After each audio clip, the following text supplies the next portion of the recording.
Friends, बहुत बहुत स्वागत है आपका मेरे YouTube चैनल अध्ययन अड्डा पे। तो दोस्तों, कल जो हम पढ़ रहे थे घातों के बारे में हमने एक केस पढ़ लिया था। जब घातों की बात कर रहे थे, हम घातों के बारे में बात कर रहे थे, तो हमने उसमें एक केस पढ़ लिया था। पहला केस जो था बेटा क्या था, z बराबर जब क्या था a की घात m हो और b की घात n हो, ये वाला केस पढ़ लिया था। और यहाँ से हमारे पास क्या निकल के आया था, डेल्टा z अपॉन z जो होगा वो कितना होगा बेटा, m delta a upon a plus n delta b upon b। ये हमारा निकाल लिया था हमने। डेल्टा z बराबर z कितना आएगा, m delta a upon a plus n delta b upon b। ठीक है, ये बेटा क्या है, ये जो हमने निकाला था वैल्यू, जरा इसको एक बार हम फिर से एक बार खुद बता देते हैं कि इसे थोड़ा सा आपको थोड़ी सी चीज बतानी है। हमने बताया था बेटा कि जब इस तरह के प्रश्न करते हैं, हम इस तरह के प्रश्न करते हैं, तो हमने कहा था कि इसको क्या करते हैं, लॉग लेते हैं। तो लॉग z बराबर a की घात, लॉग z बराबर इधर भी लॉग लेंगे, लॉग a की घात m b की घात n। ठीक है, तो इसको अगर हम और खोलें तो लॉग, इसको खोलेंगे तो क्या आएगा बेटा, लॉग a की घात m और प्लस लॉग b की घात n। इसको भी खोलेंगे आगे तो m log a plus n log b। ये हमने बात किया था। अब इसको हमने क्या था बेटा, डिफरेंशिएट किया था। ठीक है, जब डिफरेंशिएट किया था तो कुछ ऐसे आया था। क्या आया था, 1 अपॉन z dz इधर हो जाएगा, ये m ऐसे बाहर रह गया, तो 1 अपॉन a यहाँ dA हो जाएगा, और यहाँ क्या हो जाएगा, प्लस क्या हो जाएगा, n का बाहर ले लेंगे, 1 अपॉन b इंटू db। तो कुछ ऐसे हमारा उत्तर क्या आया था, dz upon z equal to m dA upon a plus n db upon b। ये हमारा उत्तर के आया था जब हमने डिफरेंशिएट किया था। ठीक है, लेकिन जब हम त्रुटियों में लिखते हैं, क्योंकि ये dz अपॉन z लिखा है, हमको डेल्टा में चाहिए, तो त्रुटियां हम लेंगे इसकी, तो इसको इस प्रकार लिखेंगे। देखिए इस तरह लिखेंगे, क्या लिखेंगे, डेल z की जगह क्या लिखेंगे, डेल्टा z अपॉन z, यहाँ प्लस माइनस लगा देंगे, बराबर m डॉट a, यहाँ plus minus m d delta a upon a plus minus m delta b upon b। ये हमारी त्रुटियां निकल के इसकी आएंगी, इस हिसाब से देखा जाए तो। ठीक है, लेकिन अब देखिए, बताइए इसमें सबसे अधिकतम त्रुटि कौन सी होगी, सबसे अधिकतम त्रुटि कौन सी होगी, जहां पर ये भी प्लस रहे और ये भी प्लस रहे, क्योंकि अगर एक प्लस करे दूसरा माइनस करे तो घट जाएगा, कम हो जाएगा। अधिकतम त्रुटि कहां होगी, जब ये और ये दोनों क्या जुड़ जाए। तो मतलब की अधिकतम त्रुटि जो हम बात करेंगे, अधिकतम त्रुटि जो हमारी होगी, जिसमें डेल्टा z अपॉन z में डेल्टा z अपॉन z ये कितना होगा, फिर m delta a upon a plus n delta b upon b। तो ये हमारी अधिकतम त्रुटि हुई। अगर इस तरह का हमारा प्रश्न दिया हुआ है तो इसमें अधिकतम त्रुटि कितनी हुई, डेल्टा z अपॉन z बराबर m delta a upon a plus n delta b upon b। मतलब कि कुछ नहीं करना है, अगर इसकी अधिकतम त्रुटि निकालनी है तो बस यहां से देखो, पकड़ लो, ये डेल्टा z अपॉन z हो जाएगा, ये m आगे आ जाएगा, और ये डेल्टा a अपॉन a हो जाएगा, प्लस ये n आगे आ जाएगा, और डेल्टा b अपॉन b हो जाएगा। सीधा एक प्रश्न देख के ही आपको याद हो जाएगा, कर लेंगे, कोई दिक्कत नहीं होगी। ठीक है, तो ये हो गया हमारा जब इस तरह का प्रश्न हो। अब हम दूसरा केस बात करते हैं, जब हमारा कुछ केस थोड़ा सा अलग हो जाता है, जरा उसको भी एक बार देखते हैं। हमने कहा यहाँ पर z बराबर जो a की घात n और b की घात n है, इसको थोड़ा बदल देते हैं। हमने कहा सेकंड क्वेश्चन जो हमारा बनता है, सेकंड कुछ इस तरह की घातें हो, कैसे, z बराबर a की घात m बटे b की घात n हो। अब यहाँ बुरा ना हो कि b की घात n नीचे आ गया है। इस केस में क्या करेंगे, जरा इसको भी देखते हैं। तो करना अब सेम वैसे ही है। हमने कहा पहले दोनों तरफ लॉग लेते हैं, तो लॉग z बराबर लॉग a की घात m और बटे b की घात n। ये हमारे इसका पूरा लॉग ले लिया। ठीक है, इसको सॉल्व करते हैं। लॉग z बराबर लॉग, अब हमने बताया था कि लॉग के अंदर अगर कोई चीज दो बटे में हो, a बटे b, कल बताया था कल वाली क्लास में, लॉग a बाई b अगर हो तो log a minus log b हो जाता है। बताया नहीं बताता, एक बार फॉर्मूला कल का देख लीजिए। क्या होता था कि लॉग अगर a बटे b लिखा है तो कह सकते हैं log a minus log b लिखते हैं। ठीक है, तो यहां से देखो log a बटे ये लिखा हुआ, तो मतलब क्या, log a की घात m माइनस log b की घात n हो गया। ठीक है, कोई दिक्कत, आगे चलते हैं। अब इसको भी सही कर लेते हैं। log a की घात m को कह सकते हैं m log a, तो ये हो गया m log a माइनस क्या हो गया, n log b, ठीक है। अब log खुल गया, अब इसको हम क्या करते हैं, डिफरेंशिएट कर देते हैं। क्या करते हैं, डिफरेंशिएट करते हैं, डिफरेंशिएट कर देते हैं। और डिफरेंशिएट करेंगे जब तो क्या आएगा, 1/z dz बराबर, ये m ऐसे रह गया, 1/a dA माइनस क्या हो जाएगा, n 1/b dB, ठीक है। हो गया, हो गया नहीं हो गया, ठीक, ये हमारा हो गया। इसको और ऐसे लिख लें, dz/z equal to m dA/a minus n dB/b, ये निकल के आ गया। अब इसको अगर त्रुटियों वाले फॉर्म में लिखा जाए तो कैसे लिखते हैं, इसको कैसे लिखेंगे, त्रुटियों वाले फॉर्म में अगर लिखा जाए तो कैसे लिखेंगे, डेल्टा z/z प्लस माइनस का डेल्टा z/z, वहां से देखो बराबर क्या होगा, m delta a plus upon a, इससे आगे प्लस माइनस लगा लेते हैं, m plus minus delta a upon a, और देखो यहाँ पर माइनस लगा है तो क्या कह सकते हैं, माइनस प्लस, माइनस प्लस, पहले माइनस लगा तो minus plus n delta b upon b, ये हमारा त्रुटि निकल के आ गई, ये त्रुटि होगी। अब ये त्रुटि है, लेकिन इसमें सबसे अधिकतम त्रुटि कौन सी होगी, सबसे अधिकतम त्रुटि वो होगी जहां पर ये भी प्लस में रहे और ये भी प्लस में रहे, तभी तो दो चीज जुड़ेगी और अधिक हो जाएंगी। अगर इसको हमने प्लस में लिया, इसको माइनस में ले लिया तो घट जाएंगी, इसमें से घट जाएगा, त्रुटि कम हो जाएगी। हमको अधिकतम त्रुटि चाहिए, तो अधिकतम त्रुटि कितनी होगी बेटा, दोनों को जोड़ना ही पड़ेगा। अधिकतम त्रुटि जो हमारी होगी वो क्या होगी, अधिकतम त्रुटि बराबर क्या होगी, तो डेल्टा z बराबर z जो हमारा आएगा वो क्या होगा, m delta a upon a प्लस डेल्टा b अपॉन b, यही हमारी अधिकतम त्रुटि होगी। मतलब कि इस वाले केस में भी बिल्कुल वैसे ही है, हमको सिर्फ क्या करना है, डेल्टा z बाई z जो हमारा होगा वो कितना होगा, m को आगे ले आओ और डेल्टा a बाई a कर दो, प्लस n को आगे ले आओ, डेल्टा b बाई b कर दो, वही आंसर आ गया। यहाँ n आगे लिख लीजिए, ठीक है, डेल्टा b बाई b हो गया, तो सेम वही है, कुछ नहीं करना है, ठीक है। सिर्फ यहाँ देखो, यहाँ से पकड़ने चीजें आ जाएंगी। अब एक क्वेश्चन और करके देखते हैं ताकि चीजें थोड़ी सी और क्लियर हो जाए कि कैसे इसको करते हैं।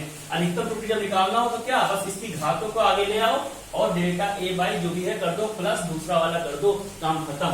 तीसरा, अब हम बात करते हैं थर्ड वाले की बात करते हैं, एक और जरा देख लेते हैं, जिसमें दोनों मिक्स कर देते हैं, ठीक है। हमने कहा तो तीसरा हमारा कुछ है z बराबर कुछ इस तरह का है। हमने कहा तीसरा जो है हमारा वो है z बराबर थर्ड, z बराबर a क्यूब b बटे c स्क्वायर। अब देखो इसमें a और b दोनों गुणा में है, लेकिन c जो है बेटा इन दोनों के भाग में है, तो इन दोनों का मिक्स कर दिया। तो इसको करते हैं बेटा, हमने क्या किया, देखो लिया log z बराबर क्या होगा, इधर का log लेंगे, log a cube b upon c square का log लिया, ठीक है। इसको खोलते हैं, log बेटा ये और ये दोनों आपस में क्या है, ये और ये आपस में क्या बटे में है, तो पहले इनको खोल लेते हैं। a का हुआ log a cube b minus a का हुआ log c स्क्वायर, ठीक है। ये दोनों बटे में है तो इनको माइनस कर दिया। अब इसको भी कर लेते हैं, अब इनको आपस में देखते हैं, ये दोनों क्या है, गुणे में है, तो कह सकते हैं log a cube plus log b। इसको खोल दिया, इसको क्या करेंगे बेटा, देखो यहाँ c स्क्वायर है तो c स्क्वायर आगे जाता है log m की घात n वाला, तो 2 log c, ये उतर आया। और सही कर लेते हैं, यहाँ a क्यूब है तो 3 आगे आ जाएगा, तो क्या हुआ 3 log a plus log b minus 2 log c, ठीक है, हो गया। ये हमारा खुल गया, ये हमारा log z के बराबर है, log z लिख दिया। हमने इसको डिफरेंशिएट किया, क्या कर दिया, डिफरेंशिएट किया, डिफरेंशिएट कर दिया तो क्या आएगा, जरा इधर देखते हैं। डिफरेंशिएट करने पर इधर लिख देते हैं, डिफरेंशिएट करने पर क्या आएगा, 1/z dz बराबर 3 dA upon 1/a dA plus 1/b dB minus 2 1/c dc। देखो वहां से ये तो होगा, डिफरेंशिएट किया। अगर इसको और सही से लिखे तो क्या लिख सकते हैं, dz बाई z बराबर 3 dA by a plus dB by b minus 2 dc by c, ये हो गया हमारा इसका। अच्छा, अब इसको अगर आप उसमें रुकना चाहे, त्रुटियों को रुकना चाहे तो कह सकते हैं plus minus delta z upon z equal to 3 times delta a upon a, यहाँ प्लस माइनस लगा देते हैं, plus minus delta b upon b plus minus, देखो यहाँ माइनस है तो पहले क्या करेंगे, पहले माइनस करेंगे, minus plus 2 delta C upon C. ये हो गया हमारी त्रुटियां। अब ये त्रुटियां निकल के हमारी आ गई, लेकिन जो अधिकतम त्रुटि है वो कौन सी त्रुटि होगी बेटा? जब सबको हम जोड़ेंगे तभी अधिकतम मिलेगी। अगर इन दोनों को जोड़ के घटा दिया तो कम हो जाएगी, इनको घटा दिया, इनको जोड़ दिया तो कम हो जाएगी। लेकिन हमें अधिकतम चाहिए, तो अधिकतम कब मिलेगी? जब इसको में जोड़ेंगे ये, इसमें जोड़ेंगे ये, तीनों जोड़ेंगे तभी अधिकतम त्रुटि मिलेगी। तो अधिकतम त्रुटि हमारी कितनी हुई? अधिकतम त्रुटि हमारी हुई क्या होगी बेटा? Delta z upon z equal to 3 delta a by a प्लस delta b by b plus 2 times delta c upon c।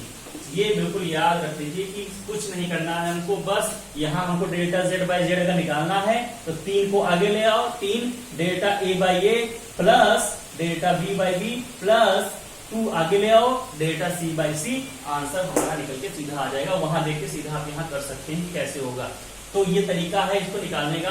अब इस पे बेस हम एक क्वेश्चन करते हैं और क्वेश्चन करके देखते हैं कि प्रश्न कैसे लगता है कि नहीं लगता है। ठीक है, तो जरा उस न्यूमेरिकल की बात करते हैं। अब जरा घातों पे आधारित इस प्रश्न को हम लोग एक बार हल करके देखते हैं कि घातों के प्रश्न को हम कैसे हल करेंगे। ये प्रश्न बेटा देखो यहाँ ध्यान से लिखा हुआ है, एक गोले की त्रिज्या मापने में 3% की त्रुटि होती है। इस माप से मापने पर उसके वक्र पृष्ठ क्षेत्रफल की अधिकतम त्रुटि ज्ञात कीजिए। मतलब कि एक गोला है, गोले की जब त्रिज्या मापी जाती है तो उसमें 3% की त्रुटि होती है उसकी त्रिज्या मापने में। ठीक है, तो अगर उस त्रिज्या को मापने में ही 3% की त्रुटि हो जाती है तो जो उसका वक्र पृष्ठीय क्षेत्रफल होगा उसमें कितने प्रतिशत की त्रुटि होगी, ये क्वेश्चन हमसे पूछा गया है। तो बहुत सिंपल सा है, चलो इसको करके देखते हैं। देखो बेटा, हम मानते हैं यहाँ पर हमको दिया है त्रिज्या को मापने में त्रुटि, यानी कितनी दी हुई? 3% की त्रुटि हुई त्रिज्या को मापने में। यानी जो तुम्हारा r दिया हुआ है क्या? डेल्टा r अपॉन r गुणे 100, ये दिया है कितना? 3%। क्योंकि प्रतिशत त्रुटि क्या होता है बेटा? कितना प्रतिशत त्रुटि? Delta r upon r into 100 बराबर, यही तो होता है प्रतिशत त्रुटि, यही तो होता है प्रतिशत त्रुटि। तो हमने डायरेक्ट लिख दिया delta r upon r into 100 बराबर 3। r यहाँ क्या दिखा रहा है? उसकी त्रिज्या को दिखा रहा है। हमने पढ़ाया था उसमें था डेल्टा a अपॉन a गुणे 100 बताया था प्रतिशत त्रुटि होता है, बताया नहीं बताया था। तो यहाँ पर हम r की बात कर रहे हैं, त्रिज्या की बात कर रहे हैं, तो यहाँ delta r upon r into 100 लिख दिया। और ये कितना दिया हुआ है? 3% के बराबर, तो हमने यहाँ लिख दिया 3। तो delta r upon r into 100 बराबर 3, ये हमको दिया है, ये हमको दिया है। और हमको पता करना है उसके वक्र पृष्ठ क्षेत्रफल की अधिकतम त्रुटि, यानी उसके वक्र पृष्ठ के क्षेत्रफल में कितनी त्रुटि होगी हमको पता करना है। तो मान लिया इसका वक्र पृष्ठ जो हम दिखाते हैं a से, तो a से, तो ये हमसे पूछ रहा है कि इसके वक्र पृष्ठ क्षेत्रफल में अधिकतम त्रुटि, यानी डेल्टा a अपॉन a गुणे 100 कितना होगा, ये हमसे ये पूछ रहा है। क्वेश्चन में हमको ये पूछ रहा है। तो आई थिंक चीजें आपको समझ में आ गई कि दिया क्या है और इसमें हमें ज्ञात क्या करना है। क्या ज्ञात करना है? ज्ञात करना हमको ये है। ठीक है, delta a upon a into 100 कितना होगा, ये हमको ज्ञात करना है। तो उसके पहले जरा आप बताइए कि इसकी त्रिज्या और इसके वक्र पृष्ठ क्षेत्रफल में क्या रिलेशन होता है, क्या संबंध होता है, इसका फॉर्मूला क्या होता है। तो अगर हम गोले के वक्र पृष्ठ क्षेत्रफल की बात करें तो क्या होता है बेटा? गोले का वक्र क्षेत्रफल क्या होता है? अगर इसको a से लिखें तो a बराबर क्या होता है? 4 पाई r स्क्वायर। क्या होता है? 4 पाई r, कैपिटल r लिखते हैं, कैपिटल r लिखते हैं, 4 पाई r स्क्वायर, है ना बेटा? गोले का क्या होता है? 4 पाई r स्क्वायर। अब ये देखो बेटा, 4 पाई r स्क्वायर, अब इसको हम डेल्टा a बाई a के रूप में हमको लाना है। यहाँ डेल्टा r बाई r दिया हुआ है, तो कैसे करेंगे बेटा? देखो यहाँ पर क्या है, ये एक तरह का है कांस्टेंट, कांस्टेंट मतलब नियतांक। तो नियतांक का जब हम क्या करते हैं, डिफरेंशिएट करते हैं, डिफरेंशिएशन करते हैं, तो वो 0 हो जाता है। इसलिए इसको यहाँ पर इसको हम छोड़ देंगे। ठीक है, किसकी बात करेंगे बेटा? यहाँ पर सिर्फ r स्क्वायर की बात करेंगे। किसकी बात करेंगे? r square. अब देखो r की घात हमको 2 दिया है, मतलब कि ये कौन सा क्वेश्चन बन गया हमारा? घात वाला क्वेश्चन बन गया। और जब r की घात 2 दिया हो तो हमने क्या बताया था? जब घात लिखी हो तो अगर इसका हम डिफरेंशिएशन करते थे तो क्या आता था बेटा? डेल्टा a बाई a बराबर क्या आता था? 4 पाई को छोड़ दो क्योंकि कांस्टेंट है। यहाँ पर क्या आता था? 2 जो घात है वो आगे आ जाती थी, 2 वाली घात आगे आ जाती थी। और जो ये था, ये क्या बना था? डेल्टा r अपॉन r, यही तो बनता था। जब डिफरेंशिएट करते थे, अभी देखो ना जो क्वेश्चन क्या आए थे, तो बेटा ये डेल्टा आर अपॉन आर बन जाएगा। तो अब देखो कोई सी दिक्कत नहीं है। अब देखो अगर हम इसको 100 से मल्टीप्लाई कर दें और इधर भी 100 से मल्टीप्लाई कर दें, देखो क्या होगा, डेल्टा ए बाई ए को अगर 100 से मल्टीप्लाई कर दें तो इधर भी हमको क्या पड़ेगा, डेल्टा आर बाई आर को भी हमको 100 से मल्टीप्लाई करना पड़ेगा। अब देखो बहुत सिंपल सा क्वेश्चन बन गया। अब देखो बेटा यहां देखो delta R by R into 100 की वैल्यू कितनी दे रखी है बेटा, 3 दे रखी है, राइट दे रखी है। और आपसे पूछा है delta A by A into 100 की वैल्यू आपसे पूछी है, मतलब कि इसकी जो वैल्यू होगी वो कितनी होगी, 2 गुणे इसकी वैल्यू हम पूरी रखते हैं कितना, 3। तो कितना आया बेटा, 6। तो 6% की इसमें क्षेत्रफल में प्रतिशत त्रुटि होगी, अधिकतम 6% की त्रुटि होगी। इसमें इस गोले की त्रिज्या को त्रिज्या अगर 3% की त्रुटि है तो इसके क्षेत्रफल को मापने में 6% की अधिकतम त्रुटि हमारी होगी। तो क्वेश्चन कुछ नहीं है, बस आपको घातों का जो हमने पढ़ाया बस उसको थोड़ा सटीक याद रखना है कि कैसे घातों में हम चीजों को करते हैं, कैसे उसको लिखते हैं, ठीक है। तो ये हमारा हो गया डिफरेंशिएशन और ये हो गया हमारा आंसर। अब बात करते हैं अगले। तो जरा इस प्रश्न को देखते हैं। इस प्रश्न को आप लोग कॉपी में उतार लीजिए और जो हल करवा रहे हैं वो भी हल करिए, और जो पहले प्रश्न कराया वो भी कॉपी में उतार लीजिएगा और उसका आंसर भी लिख लीजिएगा। तो इस प्रश्न को देखते हैं क्या है इसमें। सरल दोलक में दोलक की लंबाई L को मापने में 0.1% की त्रुटि तथा आवर्तकाल T में 3% की त्रुटि होती है, तो L/T² के मान में अधिकतम प्रतिशत त्रुटि बताइए। ठीक है, हमको किसका मान निकालना है, L/T² के रूप में कितना अधिकतम प्रतिशत त्रुटि होगा।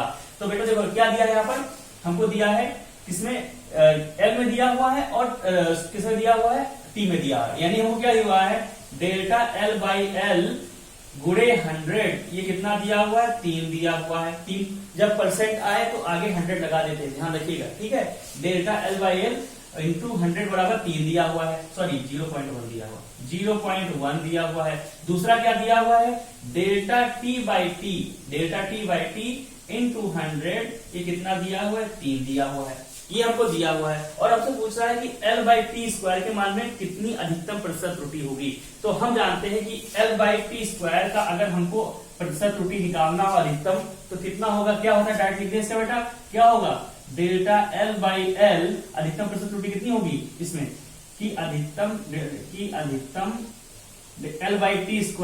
की अधिकतम प्रतिशत त्रुटि कितनी होगी बेटा, इसको कैसे लिखेंगे, देखो L को कह रहे हैं डेल्टा L/L, ठीक है, यही तो होगा, और प्लस क्या लिखेंगे, 2 टाइम्स डेल्टा T/T, यही तो होगी अधिकतम प्रतिशत त्रुटि, यही तो होगी। सीधा लिख दिया हमने, इसको देख के लिख दिया, कोई दिक्कत नहीं दिक्कत है।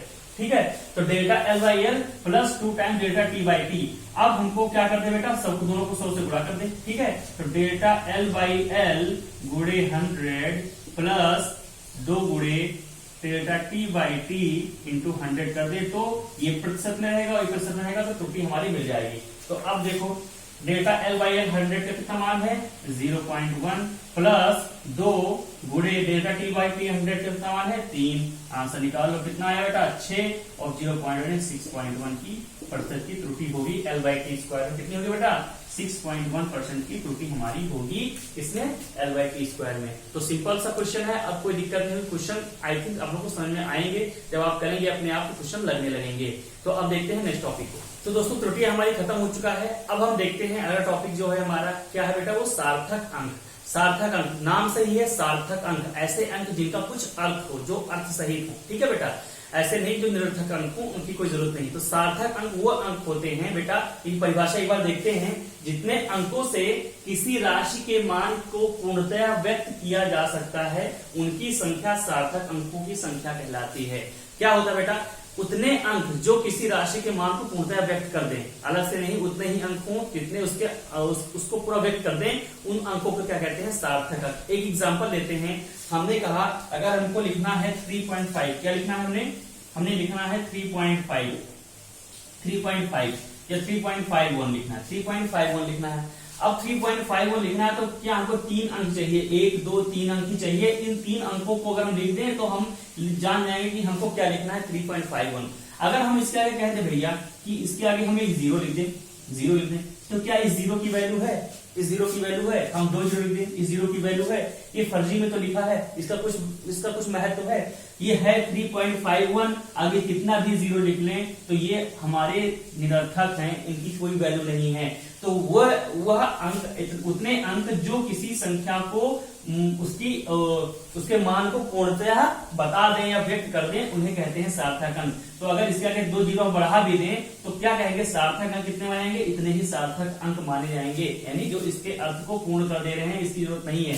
तो अगर इसमें आपसे कोई पूछता है कि इसमें सार्थक अंक कितने हैं, तो 1 2 3 सिर्फ कितने हैं, 3 सार्थक अंक हैं। कितने हैं, 3 सार्थक अंक हैं। ये आगे कितना भी जीरो लगे हमें वैल्यू इसकी इससे मतलब नहीं है। ठीक है, ऐसे ही क्वेश्चन लेते हैं। हमने कहा बेटा, हमने कहा 0.5628, ठीक है। अब देखो बेटा, अगर हमको ये कोई संख्या लिखनी है तो जीरो, इसका कितना भी जीरो लगा दो, 0 0 0 0, ये सब बेकार ही तो है, इनकी कोई वैल्यू है नहीं, वैल्यू है ना। सिर्फ वैल्यू कितनी है, यही अंक हैं जो हमें बता देंगे कि हम क्या लिखे हैं। 0.5628 अगर लिख दिया तो हमको बता देगा कि हाँ यही अंक हैं जो इसके मान को प्रदर्शित कर रहे हैं। इसलिए कितने जीरो लगे हो पॉइंट के पहले, इनकी कोई वैल्यू नहीं होती। दशमलव के पहले कितने भी अंक लगे हो तो इनकी वैल्यू नहीं होती है। तो यहाँ पर कितने सार्थक अंक हुए, 1 2 3 4, कुल मिला के 4 सार्थक अंक हुए। कितने बेटा, 4 सार्थक अंक हुए। अभी हम आपको कुछ रूल्स सिखाएंगे कि सार्थक अंक को कैसे निकालते हैं, कैसे पहचानते हैं, ठीक है। तो उनको भी लिख लेना। तो मतलब यहाँ से डेफिनेशन समझ में आई, आप लोग को परिभाषा समझ में आई। सार्थक अंक क्या होते हैं कि उतने अंक जो किसी राशि के मान को पूर्णतः व्यक्त कर दे, बस उतने ही अंक, ठीक है, उन्हें कहते हैं सार्थक अंक।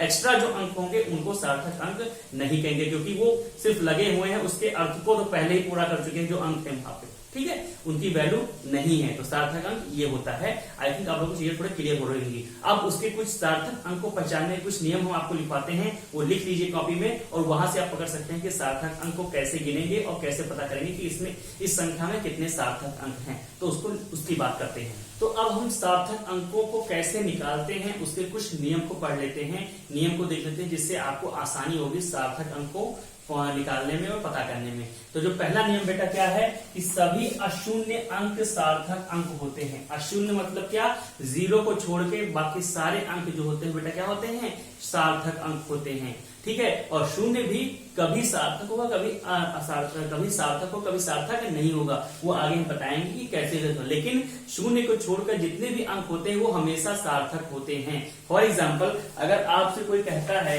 कि बताइए 5 4 8 2 0 1, ये संख्या लिखी है, ये सॉरी 5 4 8 0 2 3, ये संख्या लिखी है। पूछता है कि इसमें कितने सार्थक अंक हैं, तो क्या है, इसमें कहीं जीरो आ रहा है, जीरो तो नहीं आ रहा है। तो जितने भी नंबर हैं 1 2 3 4 5, इसमें कहां पर कितने सार्थक अंक हो गए, 5 सार्थक अंक हो गए। कितने बेटा, 5 सार्थक अंक हो गए इस संख्या में। तो जितने भी अशून्य अंक होते हैं वो सभी सार्थक अंक होते हैं। ये बात समझ में आ गई। अब दूसरे क्वेश्चन की बात करते हैं। दूसरा नियम क्या कहता है, अशून्य अंकों के मध्य शून्य अंक सार्थक अंक होते हैं। मैंने कहा था कि सभी शून्य, हमेशा शून्य अंक सार्थक अंक नहीं होते हैं, ये सही नहीं है। कभी कभी वो सार्थक अंक भी हो जाते हैं। कब, देखो, अशून्य अंकों के मध्य, मतलब अगर 2 अशून्य अंक लिखे हैं, मतलब 5 7 लिखा है, और इनके बीच अगर कहीं 0 लिखा है, तो ये भी क्या होगा बेटा, सार्थक अंक ही माना जाएगा। जैसे 5 0 7 8 0 9, तो यहां पर देखा जाए तो ये नहीं कि 1 2 3 4 5 गिनता, 0 को छोड़ दिया। अगर अशून्य अंकों के बीच में 0 आ रहा है तो वो भी क्या होगा बेटा, सार्थक अंक होगा। तो यहाँ पर कितने सार्थक अंक हो गए, 1 2 3 4 5 6, कितने हो गए बेटा, 6 सार्थक अंक हो गए। कितने, 6 सार्थक अंक यहाँ पे हो गए। तो मतलब कि अशून्य अंकों के बीच में अगर 0 आएगा तो वो भी क्या होगा, सार्थक अंक होगा। नेक्स्ट बात करते हैं। अगला बेटा, दशमलव के पूर्व अशून्य अंक नहीं है तो दशमलव के तुरंत बाद शून्य अंक सार्थक अंक नहीं होते हैं। मतलब अब हम बात करते हैं दशमलव वाली संख्याओं की। अगर कोई संख्या लिखी है दशमलव में लिखिए 5 7 8 9 लिख दिया, ठीक है, 5 7 8 9 या लिखिए दशमलव के बाद 0 3 5 0 0 0 0 5 3 7 लिख दिया, ठीक है। अब अगर दशमलव लगा है बेटा, ठीक है, दशमलव लगा है, अगर दशमलव के पहले क्या बेटा, अगर 0 है, यहाँ पर आगे कुछ नहीं है, आगे सिर्फ 0 है, ठीक है, यहाँ पर अगर बाई चांस यहाँ 1 हो जाए तो बात अलग होगी, तो बात अलग होगी। यहाँ पर इसके आगे सिर्फ 0 हो, मतलब ये संख्या क्या हो, 1 से कम हो। ये जब 0 होगा, आगे पूरा कहीं 0 होगा, तो उस कंडीशन में क्या होगा कि जो दशमलव के बाद के जो 2 जीरो हैं, जो दशमलव के बाद के शुरू में 0 जो होंगे, शुरू में, ये नहीं कि बीच में लगा दिए वाला 0 नहीं,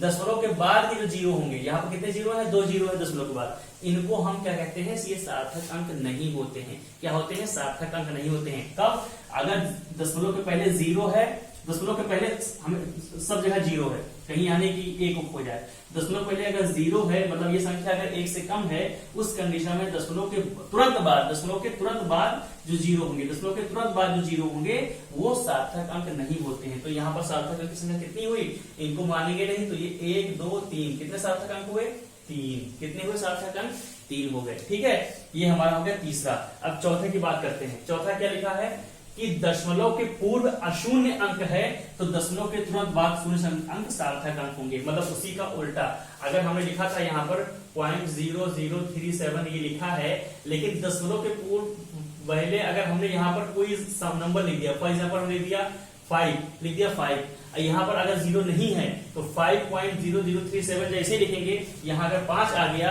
0 नहीं है, तब ये सार्थक अंक माने जाएंगे, ये सार्थक अंक माने जाएंगे। तो कुल कितने सार्थक अंक हो गए बेटा, 1 2 3 4 5, कुल सार्थक अंक कितने हो गए, 5 सार्थक अंक हो गए। ठीक है, एक एग्जाम्पल और बता दे, देखो अगर इसी के आगे हम लिख दें 500, लिख दे क्या, 500.0037 अगर ये लिखा है, तो देखो भाई दशमलव के पहले क्या बेटा, यहाँ पर 0 तो है, लेकिन उसके पहले क्या 5 भी तो है, तो ये क्या है, 500 लिखा है, ना कि 0 लिखा है। क्या लिखा है, 500 लिखा है, तो दशमलव के पहले 0 नहीं है, ये 500 है। ठीक है, तो 500 अगर लिखा है या दशमलव पहले कोई कौन सा बेटा क्या है, ये हमारा अशून्य अंक है ना, ये अशून्य अंक हो गया 500, तो इसको मानेंगे सार्थक अंक। तो यहाँ पर सार्थक अंक की संख्या कितनी हो गई, 1 2 3 4 5 6 7, तब इनको सार्थक अंक मानेंगे, इनको सार्थक अंक मानेंगे, तो कितनी हो गई, 7 हो गई। 1 2 3 4 5 6 7, तब सार्थक की संख्या कितनी हो गई बेटा, 7 हो गई। मतलब ध्यान रखिएगा, दशमलव के पहले अगर 0 है तो इसको अब सार्थक अंक नहीं मानेंगे, लेकिन दशमलव पहले अगर 0 के अलावा कुछ भी नंबर लिखा है, तब इसको सार्थक अंक मानेंगे। ये हमारा तीसरा नियम कहता है। अगला बात करते हैं अगले नियम की। ये नियम एकदम कॉपी में लिख लीजिएगा और ध्यान रखिएगा इन सबको। ठीक है, इस पे क्वेश्चन आते हैं। नेक्स्ट बात करते हैं, दशमलव के पूरे अशून्य अंक है, अच्छा ये तो हमने बात कर लिया। अगला है बेटा, दशमलव रहित पूर्ण संख्या के दाईं ओर शून्य सार्थक अंक नहीं होते हैं। दशमलव रहित मतलब कोई संख्या जिसके अंदर दशमलव नहीं है, तो उसमें अगर दाईं ओर, मान लिया हमने लिख दिया 52,000 लिखा है, ठीक है, इसमें कहीं दशमलव लगा है, दशमलव नहीं है, तो जो संख्या पूर्ण संख्या होगी जिसमें दशमलव नहीं लगा है, उस संख्या के बाईं ओर, मतलब ये जो लास्ट के जो नंबर लिखे हैं, ये हमारे क्या होते हैं, सार्थक अंक नहीं होते हैं, ये सार्थक अंक नहीं होंगे।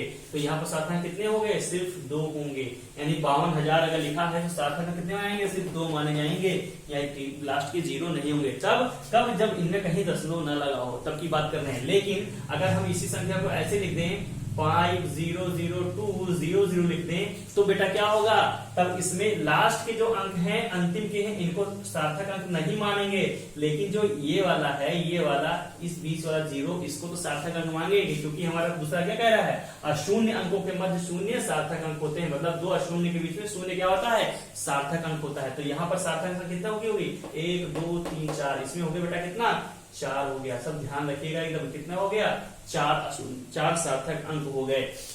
तो चीजें समझ में आई। अगला बात करते हैं, अगला क्या है हमारा, अगला है दशमलव 10 की घातें सार्थक अंक नहीं होती हैं, 10 की घातें सार्थक अंक नहीं होती हैं। फॉर एग्जाम्पल हमने लिखा, अगर हमने लिखा 500 गुणे 10 की घात 2, ठीक है, 500 गुणे 10 की घात 2 अगर लिख दिया, तो 10 की घातें जो लिखी हैं, इनको सार्थक अंक नहीं मानते। ठीक है, जो इधर होगा, इसी में जितने सार्थक अंक होंगे, उन्हीं को सार्थक अंक मांगेंगे। अब देखो यहाँ पर क्या लिखा बेटा, 500 लिखा है, तो 500 अगर लिखा है, तो हमने कहा है कि अगर कहीं दशमलव नहीं लगा है, तो अंक के जो होते हैं वो बेटा कितने, वो सार्थक अंक नहीं होते हैं। तो इसमें कुल मिलाकर कितने सार्थक अंक हैं, सिर्फ 1 सार्थक अंक है। कितना, सिर्फ 1 सार्थक अंक है, ना हम इसको मानेंगे और और क्योंकि यहाँ 500 लिखा है तो 500 के आगे हम 500 वाला जीरो भी नहीं मानते, इसके पहले जो हमने पढ़ाया।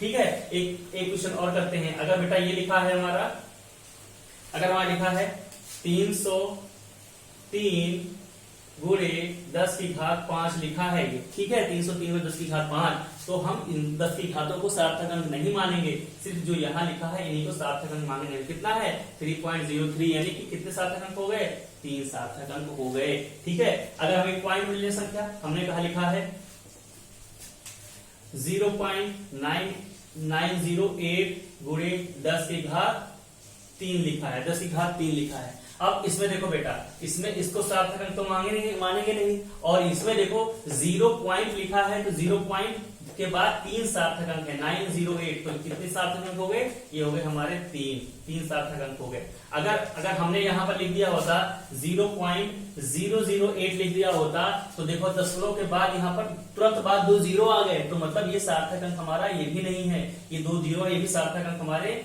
नहीं है। तो और यहाँ भी सार्थक अंक, तो कितने सार्थक अंक हुए, सिर्फ 8 हमारा सार्थक अंक हुआ, तो कितना हो गया, 1 हो गया। तो आई थिंक चीजें अब आपको थोड़ी सी क्लियर होगी, 10 की घातों को सार्थक अंक नहीं मानते हैं। नेक्स्ट बात करते हैं, दशमलव की स्थिति बदलने से सार्थक अंक परिवर्तित नहीं होते। ठीक है, ये देखो अगर हमने लिखा 0.529 इंटू 10 की पावर हमने लिख दिया बेटा 2, ठीक है, 0.59 इंटू 10 की पावर 2 लिख दिया, तो ये लिख दिया, तो इसमें सार्थक अंक कितने बेटा, कितने सार्थक अंक हैं, 3 सार्थक अंक हैं ऐसा सार्थक अंक। और अगर इसी को 10 की घात को बदल दें, इसी संख्या को क्या लिख दें हम 5 इस दशमलव को अगर हम यहाँ ले आए, इस दशमलव का यहाँ ले तो क्या लिखते हैं 5.29 इंटू 10 की पावर 1 हो जाएगा, नहीं हो जाएगा, 10 की घात 2 था, अगर इस पॉइंट को उठा के हम यहाँ लगा दें तो 10 की घात यहाँ 1 हो जाएगा, यानी 10 की घात कितनी होगी, परिवर्तित हो गई, यहाँ 2 थी यहाँ 1 हो गई। लेकिन जो इसके हमारा सार्थक अंक है वो अभी भी कितने ही हैं, 3 ही है। देखो वहां पर भी 3 था और यहाँ पर भी 3 ही है। और एक और करके देख लेते हैं, हमने कहा इसी में दशमलव अंक को उठा के कहा लग दे और 2 के बढ़ाते, अगर 52.9 लिख दिए तो कितना होगा बेटा, 10 की घात कितना हो गया, 10 की घात 0 हो गया, तो वही आ गया, 10 की घात 0 हो गया। और 52.9 पॉइंट, चलिए ठीक है, बहुत ज्यादा नहीं करते, नहीं कंफ्यूज जाएंगे आप। ठीक है, तो 50 हम यहां से पता चल गया कि 10 की घातों को अगर बदल दें हम तो सार्थक अंक परिवर्तित नहीं होते हैं, ये अगला हमारा ये कहता है। नेक्स्ट कहता है बेटा, समीकरण के गुणक या विभाजी में अनंत सार्थक अंक होते हैं। समीकरण, अगर कोई समीकरण लिखा है, फॉर एग्जाम्पल हमने कहा कि 2πRh क्या होता है बेटा, ये होता है इसका आयतन, किसका आयतन होता है, सॉरी ये हमारा होता है पृष्ठीय क्षेत्रफल,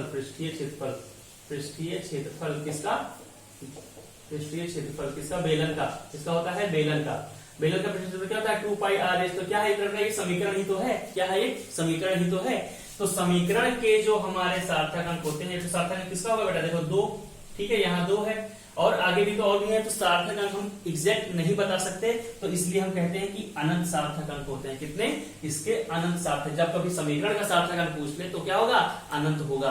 तो आई थिंक आपको सार्थक अंक की जो गणना के नियम है ये आपको समझ में आ गए होंगे। आप सभी नियमों को कॉपी में उतार लीजिएगा और सबके एक एक एग्जाम्पल कॉपी में जरूर लिख लीजिएगा, ताकि आप जब भी खोलें तो आपको चीजें समझ में आ जाएं। तो सार्थक अंक कुछ ये नियम थे। अब सार्थक अंकों पर हम कैसे जोड़ घटाव गुणा भाग करते हैं, जरा उसको भी हम एक बार देख लेते हैं।